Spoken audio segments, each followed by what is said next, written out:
Welcome, everybody, to the Weekly Grind Podcast, episode number 5. I am your host, Keith Fabbri, with my co-host tonight, Doctortoddlee, and our special guest, 2016 NPC Western Michigan overall bodybuilding champion, Aaron Messer. Guys, how we doing? Good. I am tired. We got Aaron with us tonight, Todd, talking about peak week and some peak week protocols, and we're gonna both discuss myself and you are gonna discuss the way we do things. I'm pretty sure it's probably pretty close, knowing that we all like to keep things fairly simple. So we're gonna let him discuss first about himself a little bit, tell us about himself, his contest history, and then we'll go into some peak week protocols. So Aaron, take it away. Yeah, I've done a show in 2012. I did the Simmons Midwest Classic, which I placed 5th, and then I did 2 years later, 2014, I did the Western Michigan, which I had taken 3rd. Then I came back 2 years later and did the Western Michigan again in 2016 and won my class and the overall. Nice. And I have to say, I have never seen a more shredded human being in my entire life. I saw the pictures. I wasn't there. I was actually getting married that day. So I wasn't there, and but I saw the pictures and stuff. Actually, Carrie, who can't be with us tonight, came to my wedding and stuff, and he saw the pictures and stuff, and he had gotten a phone call from somebody else saying, "Holy shit, Aaron Messer is shredded, and this is his show." And he told me that before we even knew what happened, and then he went on and figured out who had won and everything. So, and he was talking about it, and then I saw the pictures the next day, I believe. I looked everything up, online and stuff, and saw on Facebook some of the pictures, and then the next week, and I was like, wow, yeah, he looked incredible. But Aaron was so shredded, he was the highlight of Keith's wedding. Aaron got more play at my wedding than I did.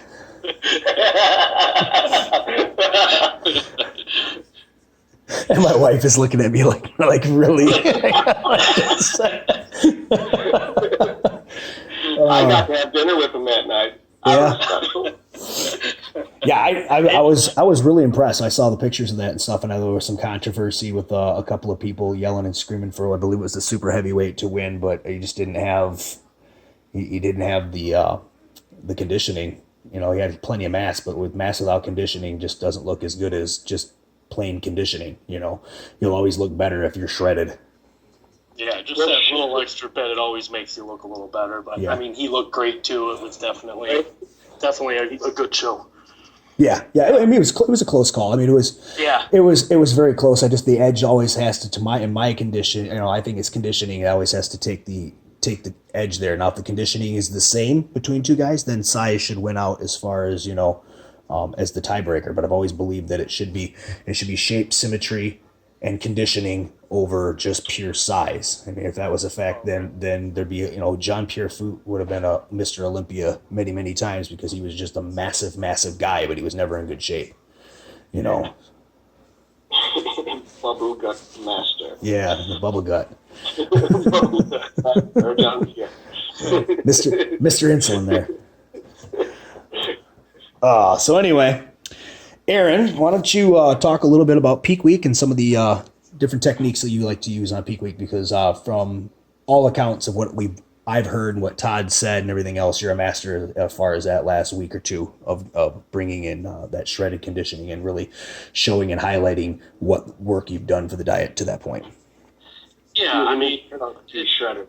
It really boils down to all the work you put in prior to that peak week. And like I always tell everybody, it's not the magical week that gets rid of body fat. I mean, you gotta be just really shredded when you come into it. Right. Almost ready 2-3 weeks out. I mean, you just want to have that readiness.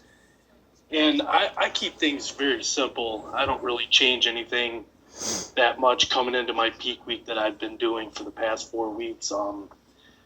I may lower my sodium a little bit, but really as I come into it, I had like 2 liters of water the last week, just so my water intake's a bit higher. Okay.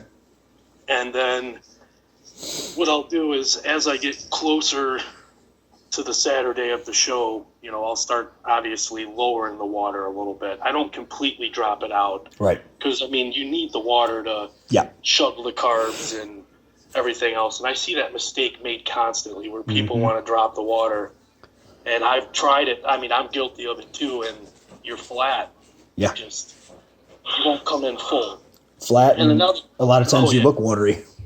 Oh, yeah. And you won't look good at all. No. So I'll keep the water in. Like I said, I keep the sodium in somewhat as well because, you need it to get the water in there to shuttle the carbs. Yep. So, and then as far as carbohydrates on the last week, I'll lower them a little bit, but I like to keep them in even the Monday through Wednesday in my depletion phase. I figure you're already depleted. Yep. So why take them all away? You'll never fill out. So I leave a little bit in there. A little bit of sweet potato or something like that. Right. Post workout. And then where things start to change for me is I'll hit Thursday. And what I'll do is I'm at roughly 6 liters of water Wednesday. I come into Thursday, I'll drop my water maybe a liter or 2. And I'll start with starchy carbs. I like to carb up hard on Thursday. I feel like I get the most from that. Okay.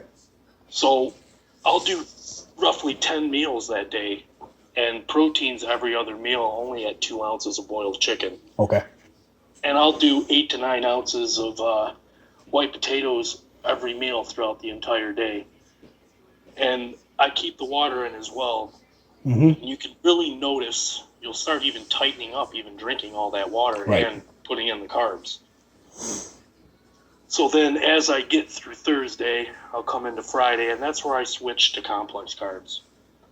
I start the day with sweet potatoes, and I keep the water in that day as well. I'll still put in almost a gallon, 100 ounces, even on Friday, and I'll cut it by 6. And during that time, I'll eat the sweet potatoes until 6. And then once I hit 6 o'clock, that's where I like to switch to drier carbs when I cut the water. Like shredded wheat cereal, oatmeal, that's, and I like to, add a little flavor to it. So I'll put some cinnamon in there, just to get something. Okay, choke it down somehow. At that point, when your water is gone, it's hard to get it down. Right. But I noticed some dramatic changes Friday night as far as drying out once I switched to those carbs from the, sweet potatoes and dropped the water at 6. You'll just really start to see yourself tightening up. Now, for me, as far as diuretics, I really don't like to use them. I think if everything's done right, you should be able to come in just right and tight that morning. If anything, maybe a hydrochloride, like a half or a full, but I don't really like to. I think the diazide and everything, it'll flatten you out. Sure. In my opinion. Some people may be able to get away with it, but personally I can't. Okay. So then as you're coming into the morning of the show, what I like to do is about 5 o'clock, I like to put in a high sodium, carb, fat, protein meal, which for me, steak, eggs, little bit of salt on it, and then some white bread. And that really fills me out pretty good in the morning, gets me ready, and then I keep it very simple after that. Just little bits of, like what everybody does, little bits of rice cakes, little bit of peanut butter, tiny bit of jam. Then as I get closer to the show, about a half hour, that's when I'll throw in a little bit of, a little bit more rice cakes and peanut butter and the jelly, and then 10 minutes before, I make these, Todd's had them, the protein balls, the peanut butter balls. I'll put oats and honey, and you can taste the sugar, it's just loaded. And that's 10 minutes before, and really, when you eat those, you can really see the vascularity and just everything starts popping at that point. It's like other people use Reese's, but Aaron makes his own candy. That's how specific it's the way I like to make them is I'll use that hydrolyzed protein. Right. I'll put some of that in there with some natural peanut butter and some natural honey, and then I'll put a little bit of oats in there as well. And you make them the night before, put them in the fridge. And the hardest part about it is not eating them till the next morning. Right. So, because you want them pretty bad. Because it's pretty much just a ball of sugar. Yeah. Yeah, but like I said, I wait 10 minutes before, and then I do that. I don't really, you see a lot of guys eating lots of candy all morning and things like that. I really don't do anything. I try to keep it simple, as you were stating in the beginning. I mean, more is less at that point, or less is more, sorry. At that point. Yeah. Oh. Yeah, that's extremely simple. That's actually really pretty close to the way that I've done it and had most success with it. And I'm sure, Todd, probably pretty close to the way you've done it too and had success. I've done a whole bunch of different combinations. Yeah, why don't you go ahead and talk about Todd? Tell us first what you like to do, and then tell us some of your horror stories about what doesn't work, because some of these are really great. Right, this is simple. Aaron's prep. Aaron, after seeing him at the Western, he helped me for this year's Michigan, and previous coaches who done my last peak week told me this is the best I've ever looked and the best I've ever prepped. I agree. I agree. It was the best you ever looked. And I full-barred myself 2 weeks out because we've got this thing called Gamecation where me and my Dungeons and Dragons group meet and have like a 4-day weekend where we just play nonstop and we test out new games. People are like, what is he talking about? No, this is a real thing. This is a real thing.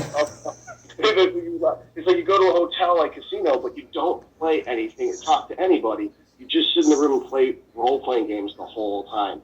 And we eat like shit. So, like, I blew up huge, like 180, soppy, wet mess. And then within 2 weeks, 1 week I was back to normal. And then that prep week, boom, peak week, here we go. Aaron's system worked so well. It was the best I ever went. Like, look, I went from the worst I'd ever been 2 weeks out to the best I ever looked. All with that prep week.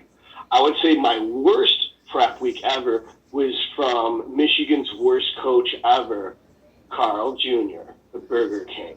And I was, or should I say the Donut King, that was pulling water out on Sunday. So you had 6 fucking days you had to go without water.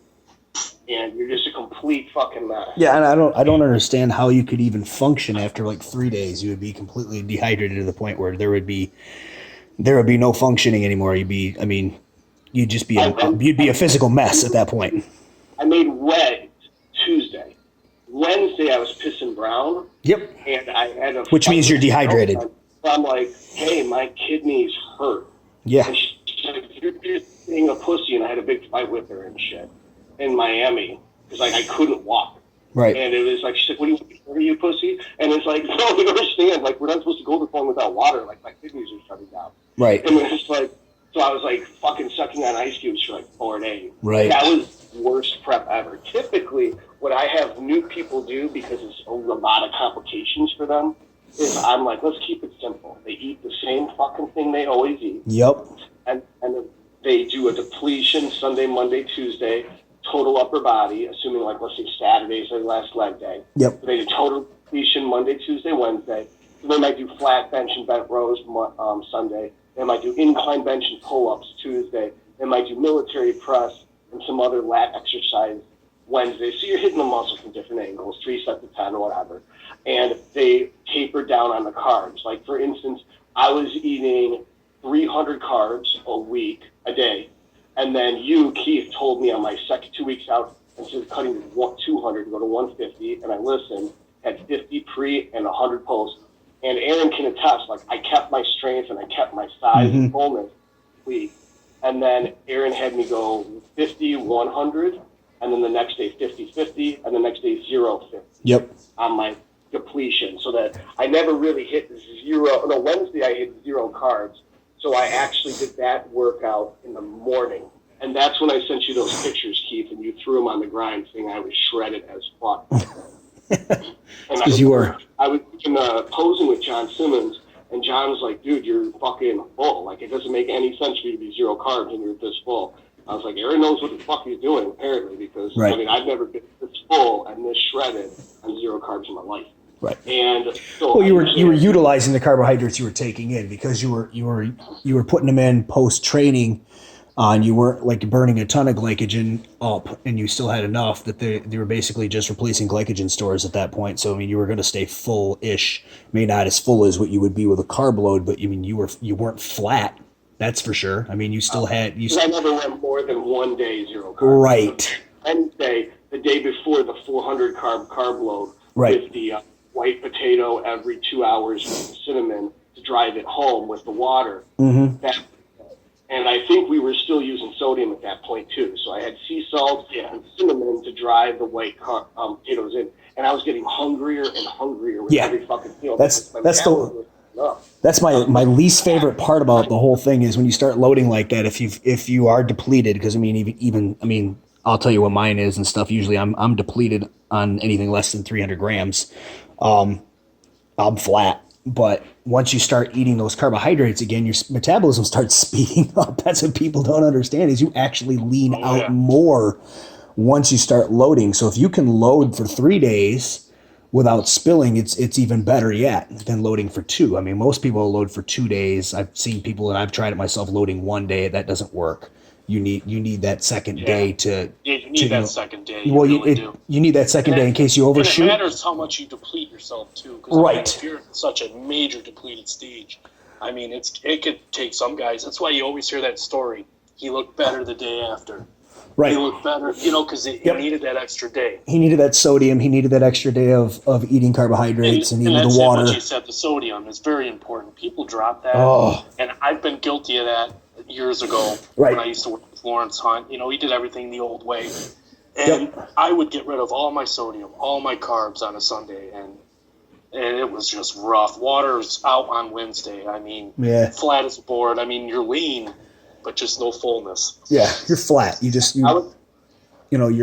stringy looking. Yeah.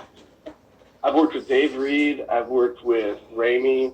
I've worked with lots of coaches. And I would say that the people that had me come in the best, very similar to how Aaron did, was like Dave Reed and Ramey. Very similar approach. Yep. And so kind of what I use because it's simple, is you cut the water from 2 gallons to 1 gallon, 1 gallon to a half a gallon to 0. And you basically, I use asparagus for people rather than a diuretic because I'm not going to encourage drug use, and plus not everyone has their access to prescription drugs. Right. So asparagus gets it out to some degree, and that's usually enough.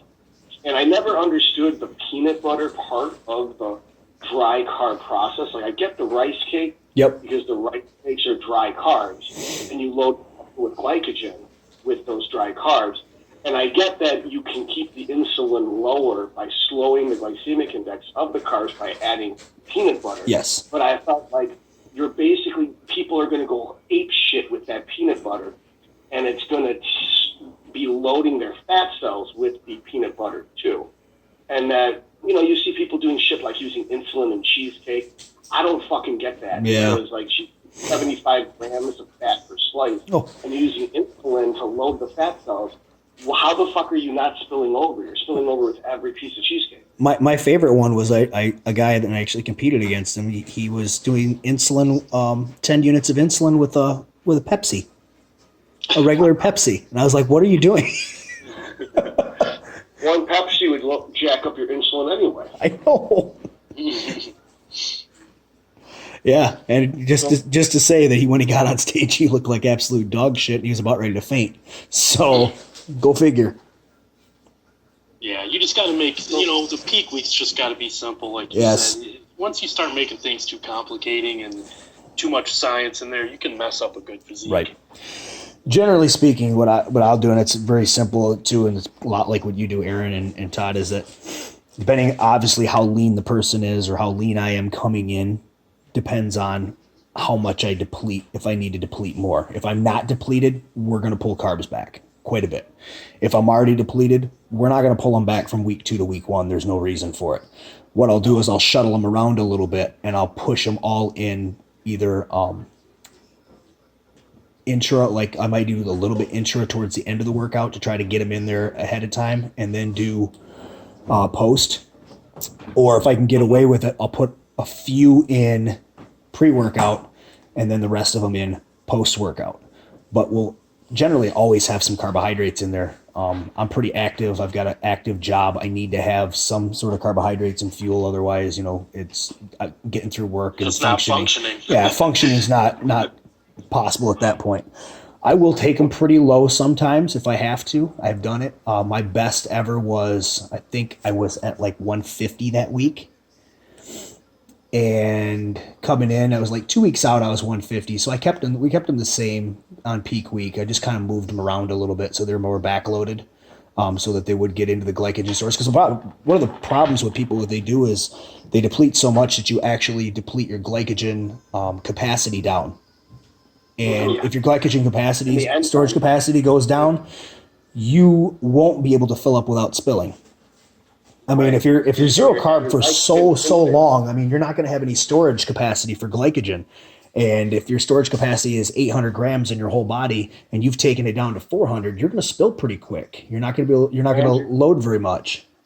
You're going to be smaller. Right. You're not going to be as strong. Right. And I think people think that they're losing muscle at that point. You're really not losing muscle, especially if you've got anabolics in your system. You're not losing muscle. You're losing glycogen capacity. So your body's going to be a little stringier. It's going to be a little smaller. The muscle is still there. It's just not full. Your white fiber's diameter will be smaller, but the white fiber number is still the same. And the detail it's way less. Yes, because it's not fuller. You'll see so much more muscle detail. Exactly. Yeah. So what I'll do is I'll pull it back a little bit. I'll pull it back as much as I have to, and that basically just looks on how I look in the mirror. So I have really no number there. But like I said, I was like 150, and we just kind of moved it around the last time, got it to where it needed to be. Water on Sunday generally goes up, like everybody else. I'll be drinking 1.5 gallons usually a day going into that week. So I'll kick it up to about 2.5 gallons. And if I can push it to 3, I will. I have a problem with I hold a lot of water, especially in and around my kidneys. I had a lot of kidney infections as a kid, and ever since then, I just seem to always hold water in the kidney area, even if I'm lean. It doesn't make a difference. It'll always look puffier back there than what it really is supposed to be, and it's just water. So I have to push the water as high as I can. Now, most clients, I don't have to do that. Like you said, 1 liter or 2 liters, and that's it. Generally, I do about 0.5 gallon extra for a client. I kick them up about 0.5 gallon. We'll keep that into Thursday at that level. And then on Friday, I cut it in half, but I try to get all that half in by like 1 or 2 in the afternoon.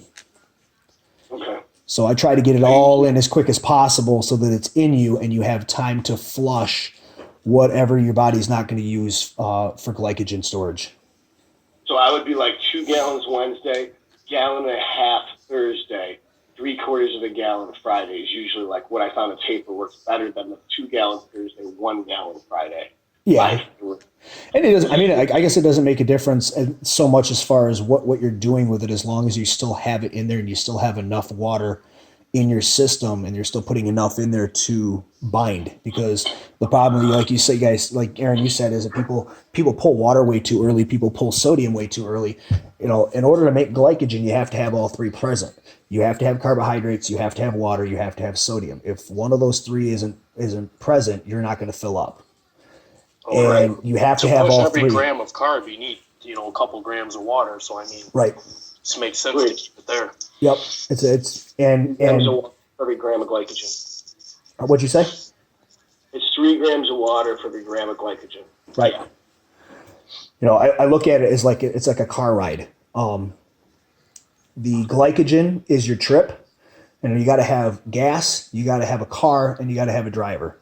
And your gas is your water, your car is your carbohydrate, because that's what you're trying to drive, and you got to have something to drive it, and that's the sodium, because that's going to push the 2 into the muscle. So you got to have all 3 of them present, and otherwise you're not going to fill up. You're going to look flat. You're going to look spilled. I mean, people are so flat sometimes they look spilled, and they're not. They're just flat. They don't have, So basically, I'll make sure that I keep that sodium in. The only thing I may do, and this is just because of me, I may pull sodium back slightly Monday, Tuesday, Wednesday. And I mean slightly, I mean instead of sea salting every single meal with a teaspoon of sea salt, I'll do every other meal. That's it. I mean, I keep the foods the same. I'm still eating egg whites, which have sodium in them. I'm still eating all the same foods. I mean, I don't change any of my foods at all during that week. The only thing I think I change is I'll put asparagus in, like Todd said, I'll put asparagus in as my green vegetable all week just because of the natural diuretic effect of it. And I'm trying to flush subcutaneous fluid and sodiums out that are just kind of stored in there. I'm trying to get those out so that I don't have them under the skin. So I'll put that kind of stuff in there. But we get to Thursday, I start the carb load. And then again, it depends on how I look. Generally speaking, whatever carbohydrates I was eating 3 weeks out, I want to start there at least. So if I'm doing 300 grams, I want to at least get 300 grams in on Thursday, and then we'll go from there. May have to add some on Friday. Generally, I have to add at least 1.5 times the amount on Friday. I know some people like to load like crazy on Thursday. That doesn't work for me. Yeah, everybody's different, so just, you got to figure out your body. Right.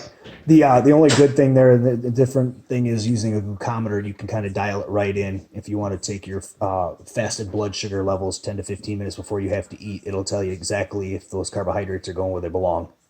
Because if your blood sugar level is still high over 100 where you're considered pre-diabetic, you didn't utilize those carbohydrates. So you're going to want to just have a meal of protein and fats instead for that meal. And if they're down in the 80s where they belong, where a rested blood sugar level should be, then you can go ahead and just eat the same amount of carbohydrates that you had with the last meal, and you can do protein carbs. But that might, like you said, the protein goes back. As soon as I start the carb load, I cut that protein in half because I don't need it. Yeah, I always do. I'll do 2 ounces of boiled chicken every other meal on Thursday. Usually, you cut it in half. So if I'm eating 6 ounces, I'm eating 3 just to make sure that I'm getting enough in there. I'm getting enough calories in. If I have to go higher on the carbohydrates, though, it does go back even more. I may just keep it right out completely for a meal if I need to.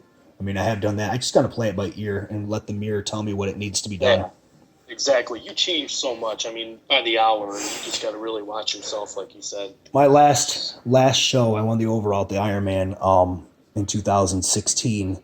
We watched. My wife was with me in the hotel, and we were putting my tan on, and we're in the hotel room, and I'm just like, I might have to eat more carbohydrates this next one if we don't start to tighten up a little bit here. And then the next thing you know, 20 minutes later, I'm standing in front of the mirror going, come here. She comes walking over and she's like, wow. And I'm just standing in front of the mirror, and you could just see night and day difference. I just tightened up like that. And I filled up all of a sudden instantly. Those carbs got shuttled around. Ate my next meal, went to bed, woke up the next morning. And, it was just add finishing touches at that. Because, I'd already done the work. Everything was in place. I didn't need to go crazy on show day. That's another thing you said, people eating lots and lots of junk sugar and stuff. I was eating rice cakes and peanut butter and with one meal. And then the next time I had to eat rice cakes, it was rice cakes and jam. Yeah. And then, like I said, I like to start with that first one, though, with the steak and the eggs. It's always worked so good for me. That's what I did that too. For the first meal, it was ground beef. I went ground instead of steak. I went with 96.4 ground beef, just because it was easier in the hotel to have that and have that already cooked and just heat it up. And then trying to chew on a steak that I'm reheated that I couldn't even choke down if I wanted to at that point. I went with ground beef, and I just loaded sodium on it. I didn't even count it. I just put as much sea salt on there as I could stand, and I had cream of rice with it. Yeah. And fast-acting carb, that always helps. Yep. And my carb load was white rice one meal and white potato the next meal, white rice one meal, white potato the next meal. That was what I've been carb loading on for the last couple of days. So I kept doing that in there, but once we got into the auditorium, it was just rice cakes, peanut butter, rice cakes, jelly, and then I don't even remember what I ate for lunch. It wasn't much though. I think it was just a chicken breast, and I cut a little sliver of chicken breast off and a couple cups of rice in between shows. That's all I had. And then it was just sips of water. It's always good to do that in between shows, right? Because you see everybody go out for burgers. And it doesn't work for me. For some people, it does work though. So, the problem I can't say it's wrong, but but the problem with that is I found, and I see it on people, and they think, oh yeah, I look great. Yeah, you look great, except for you have a food baby now. Yep. You have a food baby, and you look great, but in about an hour, you're going to feel like shit because you haven't eaten anything like that in how long? And all of a sudden, you're just going to feel like dog shit out there, and you're going to be under stage lights. And if you're doing a posing routine under stage lights and you're not feeling good luck getting through that posing routine, you know? Well, you always see the guys that are just dripping all that sweat Right. after lunch and at the night show, just Right. pouring their tan off. I mean, Yep. Or it's prejudging. Or it's prejudging. Yeah, yeah, exactly. You see a lot more at the night show because everyone goes out for lunch. Right, and they eat pizza and everything else that they shouldn't eat instead of just keeping it sensible, eating something that, you know, you had already throughout the day or a couple days leading in. It was pretty much the same. Yeah, and the big you went 16, 20 weeks. Why not wait another day till the night, and then you can go have whatever you want. The big problem I see though is, and here's the thing: is okay, we've cut water on Friday back quite a bit, and we went through the night and we pissed out all this subcutaneous fluid and all this fluid our body didn't need that's not absorbing throughout the night. And whether you use a diuretic or not, personally, I don't feel like you necessarily need a diuretic. Dandelion root will help. I mean, if you want to go that route. You can increase potassium to make sure that you pull potassium, you pull and shuttle the water in where it belongs into the cell and hold it in. That'll help. You won't piss out as much, but you'll hold more water in the muscle. If it's an extreme situation, like you said, the Diazide or something like that you can use, but then you run the risk of flattening out. That next day, though, I mean, I'll take like a 20-ounce bottle of water with me, and I'll just sip it just to kind of choke stuff down. But you got to have something in there, otherwise, because you've been drinking all this water for so long, and your mouth is just gonna be dry as shit. So you got to have something to wet your whistle a little bit. But the problem I see is that people go to lunch and they either do one of two things: they either drink all the water in the world, or they don't drink any at all. And you got to have some. Or the Diet Pepsi, I see a lot. Yeah, Diet Pop. Gotta have some water go in you at lunchtime after you've been, especially if you're bodybuilder or classic, you've been flexing. Yeah. You've been flexing. You've been using up and burning up glycogen stores while you flex. That's what you don't understand. You're posing backstage, getting pumped up. You're on stage flexing. You're losing up glycogen stores. And you see the guys, they start to, a little bit of sweat starts to come off the shoulders and stuff when they come off stage. You've burned up your glycogen stores. That's water pissing itself back out. You need to make sure that you put carbohydrates in there, but you got to put some water in with it too. You got to put enough water in there for how many carbs you ate, and you got to put some sodium in there, just like you did when you carb loaded, or else you're going to look like shit at night. Yeah. Well, one approach is you weigh yourself when you look your best, and then you rehydrate to that weight. To that. Yep. And you can use Pedialyte or Gatorade to rehydrate up to that weight. It's more akin to blood plasma than just free water. But here we are having rice cakes, jelly, sea salt. Gets the job done. You know what I mean? It's like, do you really need the Pedialyte at that point? No. Free water can do it. I'll do Pedialyte and Gatorade after the show is over. After we're all done, I'll make sure that I get minerals back in me right away. That's the first. Another thing too, people make a mistake. They go right to the bar. Give me a beer. Dehydrate yourself You some more. already are dehydrated, and now you're going to drink a diuretic.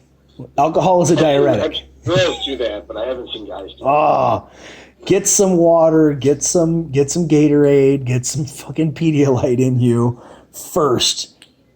Eat some food and then go to the bar if you're going to have a couple of drinks. That's yeah, because you're asking to wake up the next day feeling absolutely terrible, like you got run over by a truck and pee brown for the next 4 days and have a kidney infection on top of it all.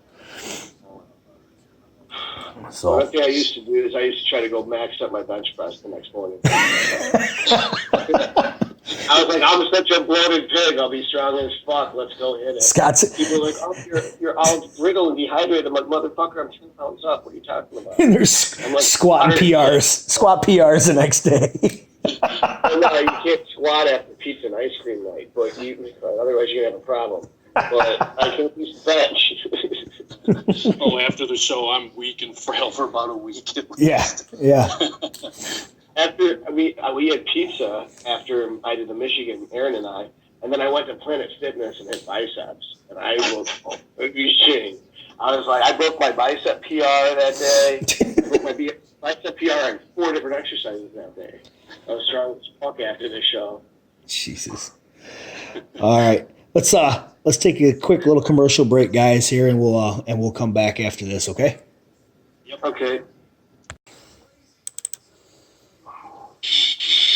Have you ever wished there was a site devoted to providing true information about bodybuilding? One that shows you what the top bodybuilders are really doing? It's all here at musclementor.net. Nutrition, training, supplements, super supplements, contest prep, final week prep, and everything in between. There's training logs, diet logs, scientific articles, and hours of video footage covering every detail involved with building muscle and losing body fat. Brought to you by prep gurus Justin Harris and Brad Hall, all for only $9.99 a month. That's right, musclementor.net. Let's get freaky. And we are back. Little commercial there for musclementor.net. We had Justin on last week, Todd, talking Carb Cycling 101, and I thought that show went pretty well. This week we've got Aaron Messer talking peak week and peak week protocols, and we all discussed that in the first segment. Now we're going to get back into it. And Aaron, I wanted to ask you, you gave us a typical protocol for a peak week if somebody's in shape. But what happens when you get that client or that person that comes to you and they're a couple weeks behind? They really haven't done their diligence. Maybe they kept their cheat meals in too long, or their clean refeeds that they were taking that should have been like 300 grams of carbs became like 800 grams of carbs, and not all good ones.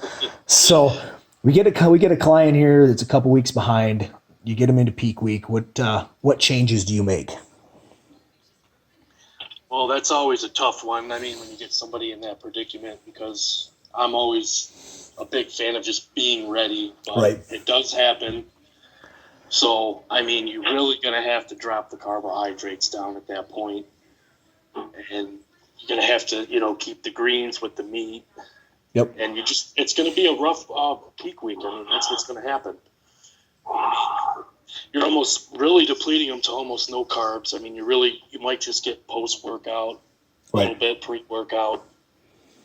And then, unfortunately, you got to keep more cardio in. Yep.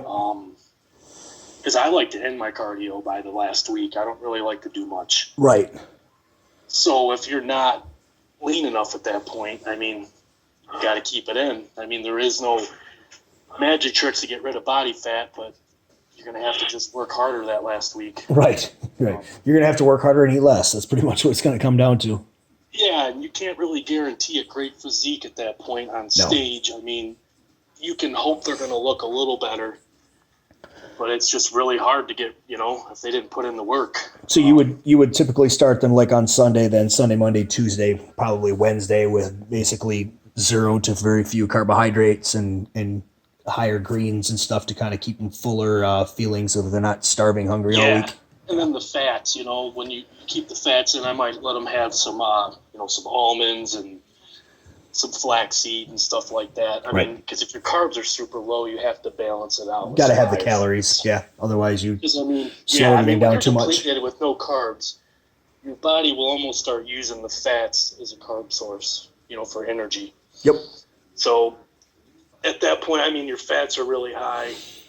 It's just going to be a rough week. I mean, yeah. I've had to do it back when I did a show in 2012 like that. I just wasn't ready, and it was a rough week of very low carbs, and that's back when I was working with Lawrence Hunt, and he just had me on like no carbs. It was a rough week, but I mean, I came in lean. Sure. Just flat. Yeah, it's really hard to fill carb out. load that way. Because, I mean, you're majorly depleted, especially if you have to work harder, more cardio, more working out, lower carbs. You're going to have a heck of a time filling out, but that's the sacrifice you'll have to make to be a little leaner. I mean, leaner's better, but it's good to be both, full and lean. Todd, what do you tell somebody that comes in a couple weeks out looking on peak week? Just tell them don't do the show? Yeah, I'm like, well, it's Michigan. We got a show every fucking weekend. You're doing another one. Right. I told you not to tell your family to buy tickets. Right. Shut up. You didn't do what I told you to do, and you had them buy tickets with their ass. Right. They can go, someone else got the trophy that you didn't get because you decided to eat cheesecake. Right. You decided to eat cheesecake and drink Pepsi. Yeah, I just never understand why people don't want to put the work in the right way. I mean, you're the one that's got to get up there. Well, my theory on it is that you've got, the problem is, and I mean, it's a good thing and it's a terrible thing at the same thing, is you've got Instagram, you've got Facebook. Everybody wants to be famous. Everybody wants to have their name out there and everything else. But the problem is that you've got a lot of people that are pretty much, just doing it for that, and they're doing it for all the wrong reasons and instead of trying to do it because they want to be competitive. They want to be competitive with themselves. They want to be competitive with others. They want to put forth their best effort. And unfortunately, the days of, training in the dungeon, cuss and swear fucking bodybuilder that just basically does what he needs to do, what he needs to do and comes on stage looking freaky is over with because social media is everywhere. Yeah. And you get a few people out there that are still diligent, they still do the work and everything else, and then you get other ones like I said that they're taking a million selfies every single day in the gym. You wonder if they actually fucking train because they can't possibly have enough time to train, or they don't have a job because of all the selfies that they're taking. Oh, yeah, and then it turns into after the show, I was just competing against myself last year, and then why'd you do a show? Right. And compete. Well, and I'm fine with that. You know what? You want to be better than you were the year before? That's fantastic. But let's not just be better. Let's crush the year before's look. Let's look 10 times better than we did the year before. Because generally speaking, if you do that, you're going to fucking win. Yeah. You're at least going to push it in the top 3 and look like and make a case for yourself that you should win. You might get some first place votes, at that point from the judges. I mean, it's a competition. Everybody does it to win. I mean, plain and simple. Yeah, I mean, it's great to be competitive with yourself, but you're still up there getting a trophy. You're still up there getting a placing. You're still being subjectively judged by your peers. Why wouldn't you want to put your best effort forward so that your people aren't talking about you behind your back? That's my thing, Yeah. We all know who we're talking about. We all know those people. We all know a few of them. It's just, it's sad to me because we spend a lot of money doing this. We don't get anything out of it. You get your fucking placing. That's what you get. That's you get your placing. You get your look on show day. That's what you get. You don't get anything else out of it. You do it all for that one day. So you might as well put forth your best effort for 12, 14, 16 weeks, whatever you diet for. Exactly. Personally, myself, if I get somebody like that, or if it's me for whatever reason that's behind at that point, it's the same as you. I'll pull the carbs, but I'll just pull them down to fucking nothing. You've already fucked yourself up. We can salvage some of this if we just take them down to 0. So we'll just increase the vegetables, so that we have some food source in the stomach.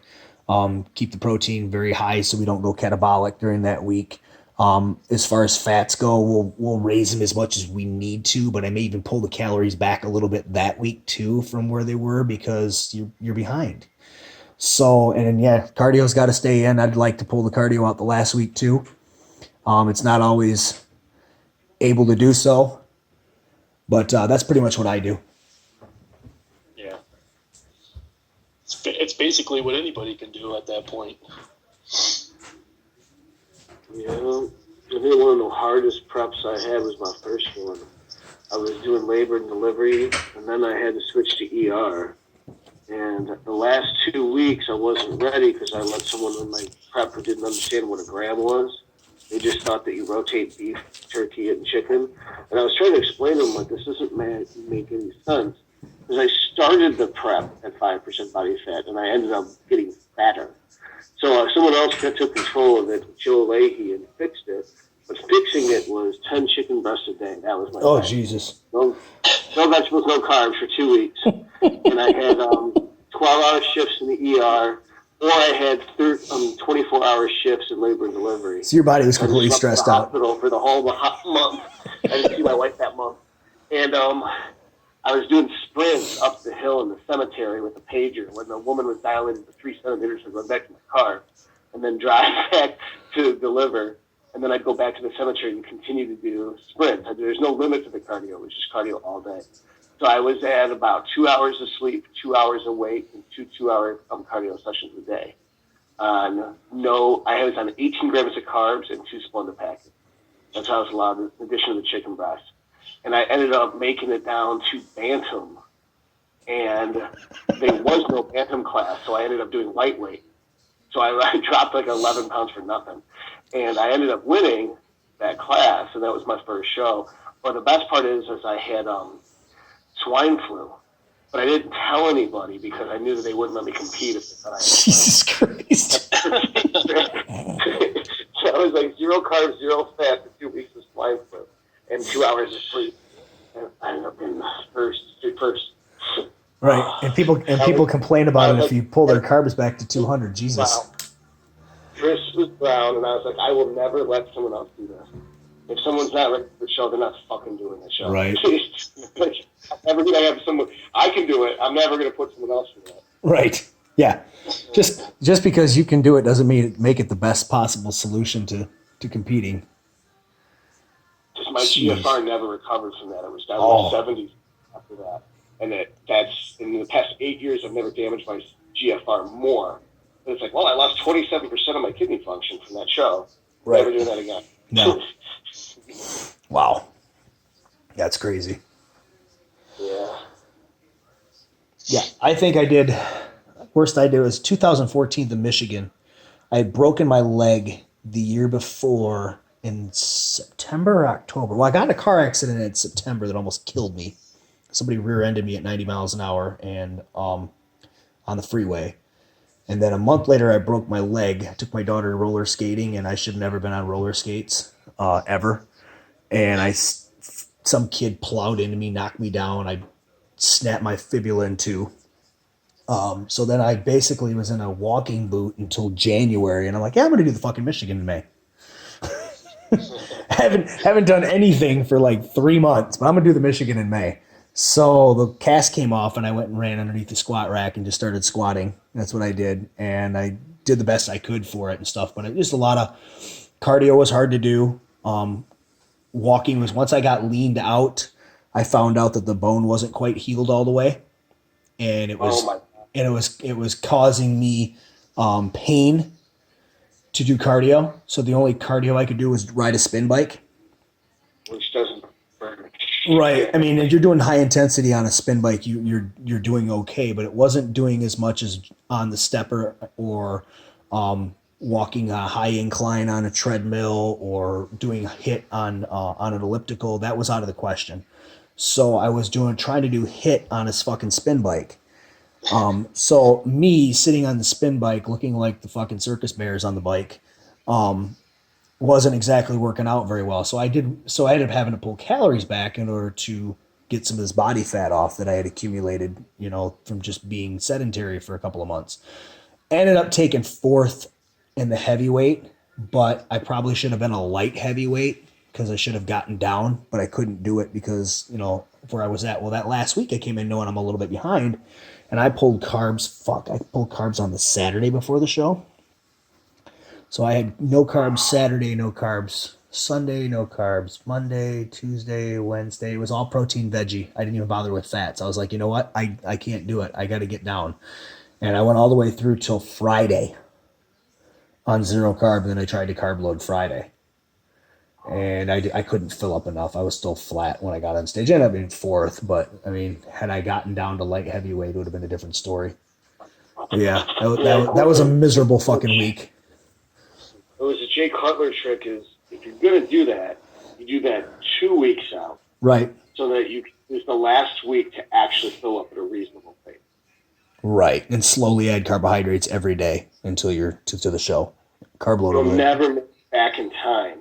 Right. Of being a carb for a whole week. No. Refill. Nope. No. And I was trying to load what I would load over a 2-day span, and that one day I tried to do it starting Friday morning, and I looked halfway decent by Friday afternoon, but by Friday night I was fucking spilled completely, and then I just fasted all the way through Friday night into Saturday and fasted into the prejudging, which made up for it a little bit, and it didn't look terrible, but I wasn't where I needed to be, we'll put it that way. That was just a miserable fucking week. I should have never done the show. I should have just, chalked it up as a loss at about 3 weeks out and said, this just isn't going to happen. stayed on the diet and dieted into one of the other shows and done like Central States or something. I ended up doing the Ironman later in the year, and I looked good for that one. But yeah, it was a mess. Well, You got to be in shape. That's pretty much it. You know, that's like the lesson for everybody is I'm sure we've all had our horror stories, but we all learned that you need to be in shape 3 weeks out or else you're going to be fucked coming into the show. It's just not going to happen for you, you know? Oh, yeah. If you're not walking around 4 weeks out and people are telling you, oh, you need to slow down, you're going to be ready way too quick, that means you're doing it right. Yeah, it means you're on track. Exactly. You just want to look, like I said, even 2 weeks out, 10 days out, I want to look like I could step on stage at that point with no regulations. Yep. Just ready to go. If babies don't cry and women don't throw up in your mouth, you're not ready. That's a good one. That's a good way to put it. So, if you don't look like you eat brains, you're not ready. Right. So I just talk a little bit about what we got coming up here, actually, Todd, so we can kind of clue the 7 listeners that we have out there. We can clue them in on what we got coming up. Next week, we're going to do Anabolic U. So yes, people, we are going to talk drugs. That is what we're going to do. So we have the medical doctor in the house. He's gonna give us his pharmacology on stuff, and then we're gonna talk about bro science and the old adages and try to give you the best possible solution for everyone out there, especially if we have people out there who have dabbled in it or people who have never done it that want to do it. We at least, you know, you're going to fucking do it anyway. We already know you are, whether we tell you to or not. So we might as well give you the tools you need in the meantime, because you can tell the kid not to use it, but he's going to fucking do it anyway. You know he is. It's like telling people at least they'll have a safer approach. Right. Right. Instead of some guy in the gym who says, who says, come here to the back corner of the fucking gym and takes him aside and starts talking to him out and tries to sell him everything under the sun. So yeah, we would rather than be safe. So we're gonna have Anabolic U episode 1 of that, our first installment next week. And then we do not have a guest. Should we get a guest? I don't see why not. I think Todd's got it covered, though. That's why I said I don't really need a guest. We got a doctor. Do we need to get it covered? People sick of me yet. Well, you know. So we'll do that, and then the week before NPC Nationals, we're gonna have Justin Compton on. Justin turned pro at the Nationals. I figured we'd have him on for that one so he can talk about Nationals and his Nationals experience. I know you were there. You have a great story from it. I was competing in that National. Yeah. And then the week after Nationals, we're going to have Jordan Janowicz. So hopefully he's talking about the pro card that he just won. And he looks like he's ready to win that pro card. Like every day I see pictures of him and it's like, Jesus. An example of what we've been talking about. He's been ready. He's been walking around ready for 4 weeks already. So yeah, he looks like a freak. Incredible. Incredible. He looks like after he turns pro, he can go step on a pro stage in a couple weeks and do really, really well. He's right there. So hopefully that works out for him. And when he's talking to us the Wednesday after the show, we're talking about the pro card and his Nationals experience. In December, we're going to do an all-female episode. It's going to be IFBB Pro Bikini competitor Amy Landry, Deborah Terpstra, and IFBB Pro Women's Physique competitor Delane Hart. I'm going to have on for that, and they're going to talk about all female crap when it comes to prep and off season and all the myths and all the other stuff and what actually works for them and what doesn't. So our female listeners can get a little bit better idea of what they should be doing, because a lot of them I'm sure have coaches that haven't got a fucking clue what they're doing. So and I can learn something obviously from them. I think we all can from what actually works for them, because those are all 3 pretty good competitors right there. So Deborah's one of the best posers ever. Yes. And then yep. And then we're going to do in January, we still have to set up yet, but it's going to be Jeff Johnston and Scott Smith, and we're going to do a powerlifting episode. So some things to look forward to with everything as far as what we got coming up. Those are some of the bigger ones. There's going to be some other ones. I want to get Derek Lunsford on here yet, IFBB Pro 212 competitor. I want to get him on.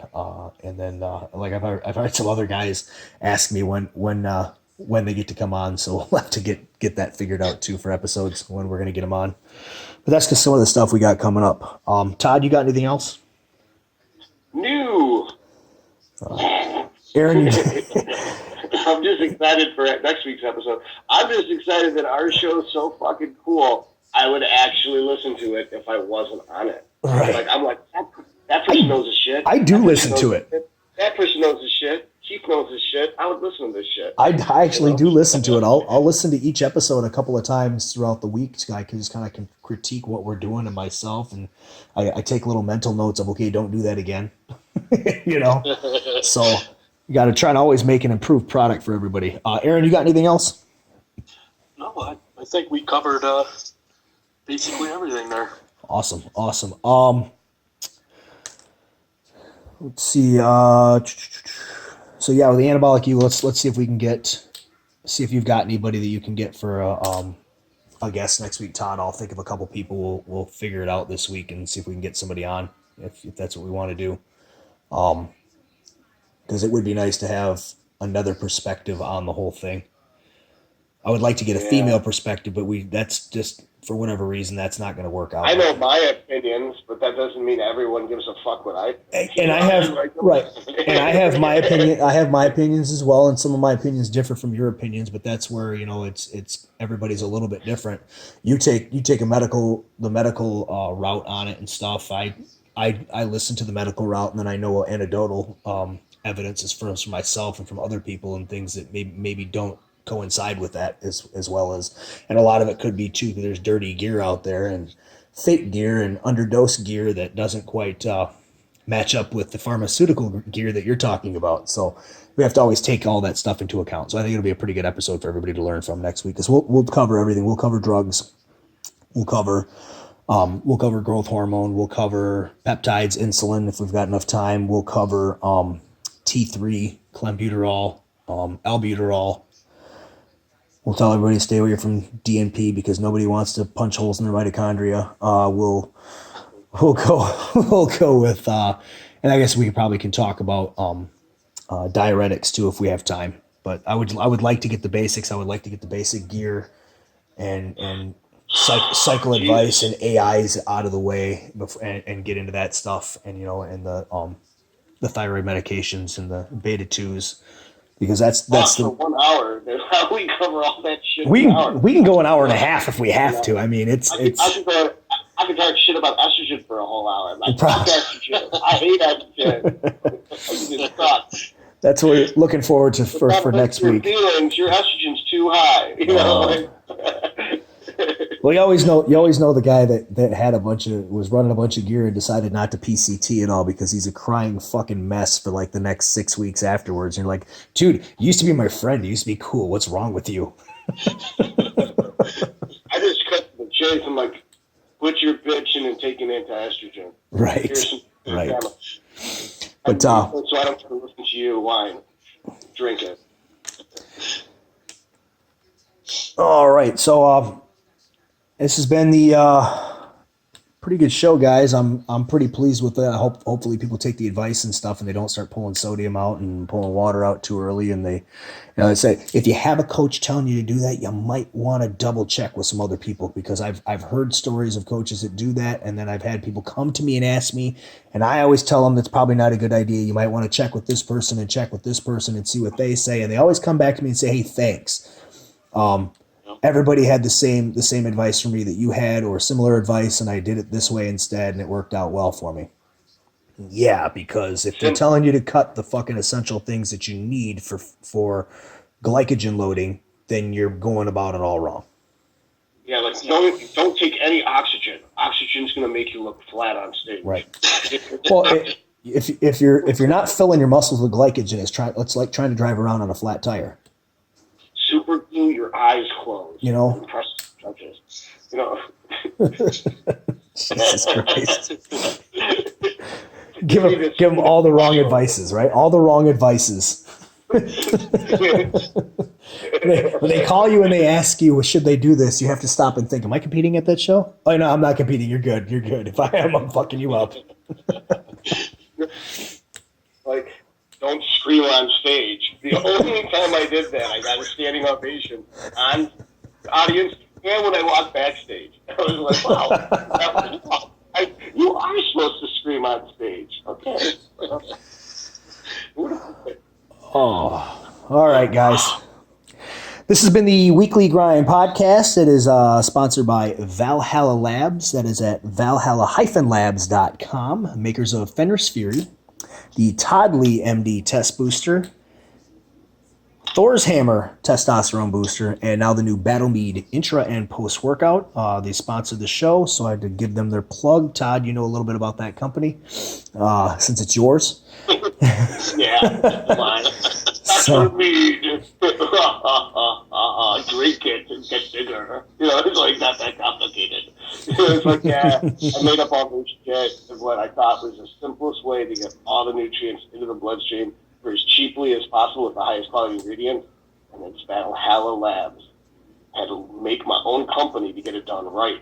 That's how crooked the supplement is. well, it's because you have two other supplement lines out there that you don't get any credit for that are yours. Right. That people have been using for years, so might as well make your own and actually get your fucking credit for, for making something. What's funny is you get sued if you say they're yours. Right. Because of the formulas are stolen, they're patented up from under you. Right. I love America. It's awesome. That's okay. I mean, there's been lots of people out there have been buying your products, even though they're not your products for years, and they've been doing really well and for themselves, and they've been working really good for them. So this time we just made sure you patented your own shit and made it yourself. Yeah. Make sure it's quality this time. No corners are cut. Right. Only heads of people in our way. Right. So for Todd Lee and for our guest Aaron Messer, I'm Keith Fabbri. This has been the Weekly Grind podcast, and we will see you guys later. Keep grinding.